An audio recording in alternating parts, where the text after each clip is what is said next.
I am announcing today that the United States will withdraw from the Iran nuclear deal.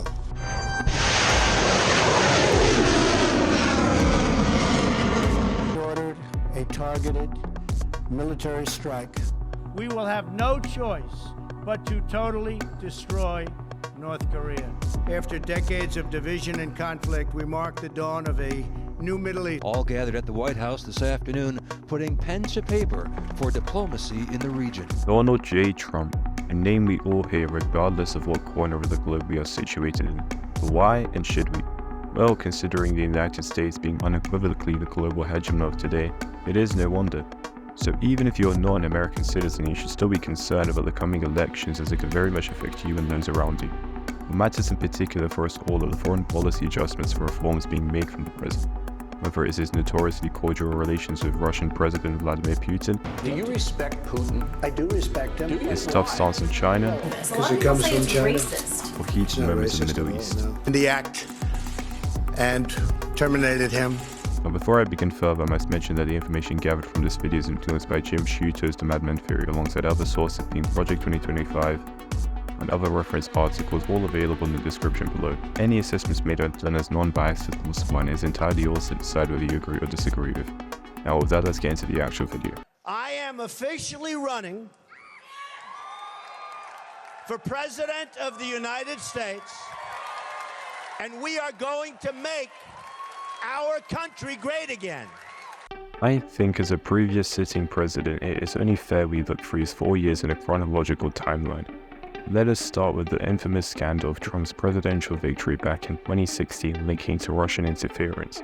The aim behind this operation, which was directly ordered by Putin himself, was, quote, to undermine public faith in the US democratic process, integrate Secretary Clinton, and harm her electability and potential presidency. What is interesting, CIA, FBI, NSA joint venture on this investigation concluded also that Putin and the Russian government have a clear preference for Trump. Why this is has been a topic of discussion to this day. Really, however, there are two main proposed theories as to why this is.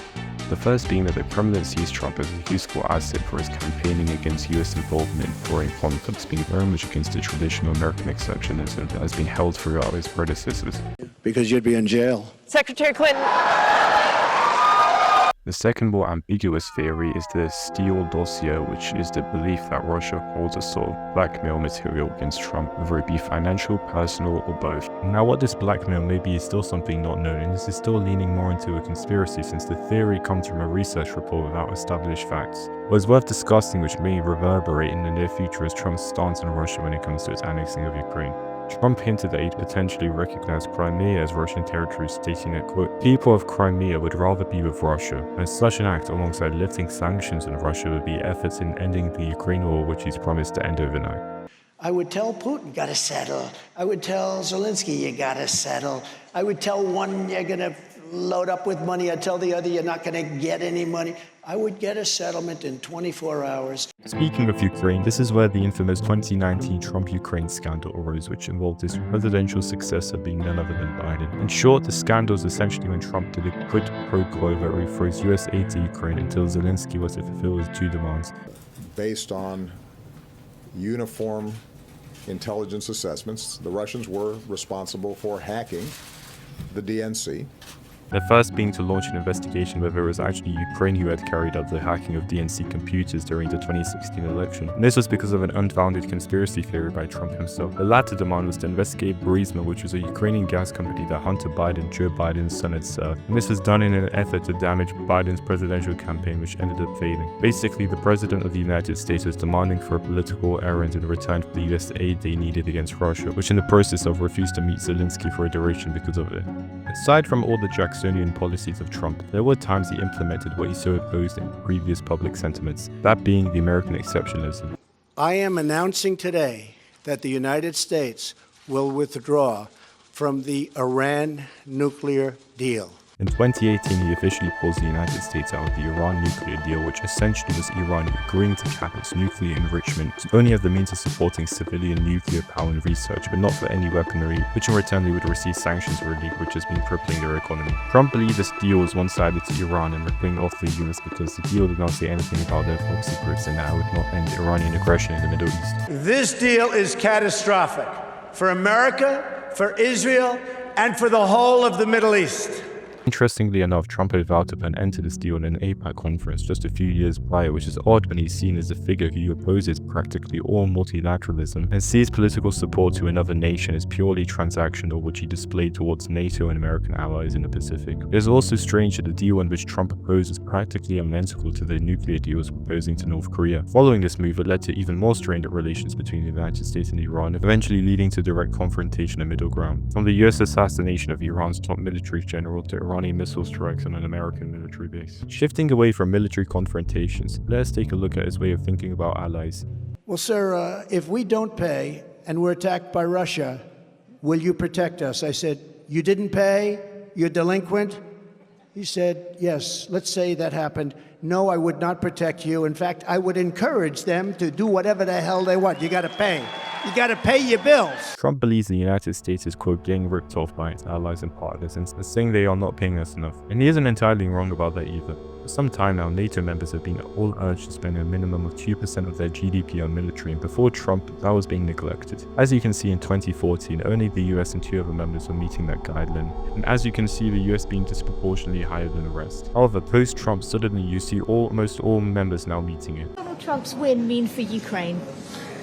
I think what it will mean for all of us is that you have a president who is experienced, who is extremely clear about what he wants. He will push us all to spend more on defense, and he's right on this. He was right, he got his way, we went to the 2%. Former NATO chief, in fact, had praised Trump for pushing defense spending on all members. In fact, had it not been for this, Europe would have been very much unprepared for the Ukraine war, being unable to send any up-to-date military aid. Moving on to what can appear as a direct arch-nemesis of US hegemony becomes China. The infamous Trump tariffs are essentially a tax on imported goods from foreign countries, which enforces his America First policy, making trade as unilateral as it can be. Why this is relevant in particular for China is because designated separate tariffs were placed on Chinese goods, and is what led to the trade war between the US and China. What a trade war is, in summary, is an economic conflict on two opposing nations rival one another and placing tariffs against both sides.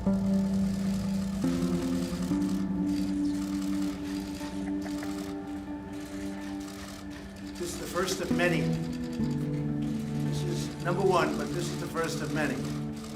It's worth noting that this isn't just a Trump policy, as in fact the Biden administration placed a 100% tariff on Chinese EVs being imported into the US, which means while abroad the cost may be just $10,000, inside the US it will total up to $20,000. This move greatly assisted US automotive manufacturers as it reduced the competition against Chinese companies. However, Trump has a more extreme policy where he sets a tariff on all imported goods, even if it's something which can't be produced in the US, such as coffee beans. It could obviously be tackled by issuing waivers, so that isn't always practical and can create its own issues. In fact, this policy more than not actually negatively affects US companies themselves, since the tariffs only make it more expensive for the companies to import steel, for instance, and in turn it reduces their competitiveness in the global market due to added costs in production. Before I even arrive at the Oval Office, I will have the disastrous war between Russia and Ukraine settled.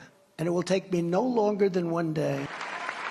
Now that we've taken a tour of his first term as president, it's time to see what he's proposing for his upcoming second term, starting off with the Ukraine.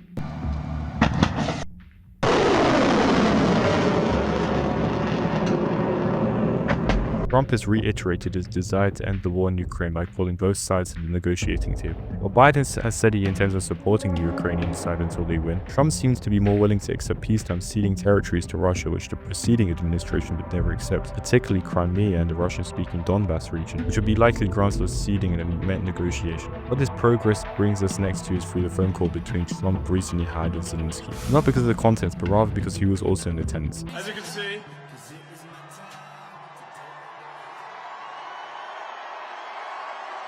I'm not just MAGA, I'm dark, gothic MAGA. that being Elon Musk. As of the moment this has been recorded, Trump has appointed Elon into his cabinet, taking the role of the head of the government efficiency alongside Vivek Ramaswamy. Now, how on earth does the wealthiest man in the world end up in such a position? Well, you aren't wrong to ask that. In fact, Elon originally was more leaning onto the left and really opposed moves by Trump such as pulling out the Paris Agreement, which was a multilateral effort to tackle climate change. If you now go on to X, formerly known as Twitter, you'll very much see for some time Elon has made it clear who he has endorsed for president, and it's no surprise he is receiving a position in return for it. Another interesting move in his cabinet is appointing RFK Jr. as the head of the health department, which sparked discourse due to his controversial remarks in the pharmaceutical industry, such as his takes on vaccines. A little baby, and I said, I better not get him vaccinated. And you hear that from me. If he hears it from 10 other people, maybe he won't do it. You know, maybe he will save that child. Marco Rubio is another notable pick, particularly when it comes to the Middle East. Being appointed as the Secretary of State will staunchly allow him to put into action his tight policy in Iran, which is something him and Mike Pompeo seem to share in common. In fact, it is believed it was Pompeo who made Trump order the assassination of Iran's top military general back in 2020. As Trump has now secured it, the Republican trifecta, giving him control of House of Representatives and the Senate, this will enable him to enact the policies he so seeks, from his long despisal of multilateral efforts of climate change to even leaving NATO. It will be spectacle which will impact us all to see exactly what he does in office. All we can do now is predict and analyze, but really this is all down to the very man's mind himself and what he makes his second term in power to be. One thing for certain though is the decisions he carries out will impact the lives of many, which is why it is important to stay alert in what these decisions can consist of.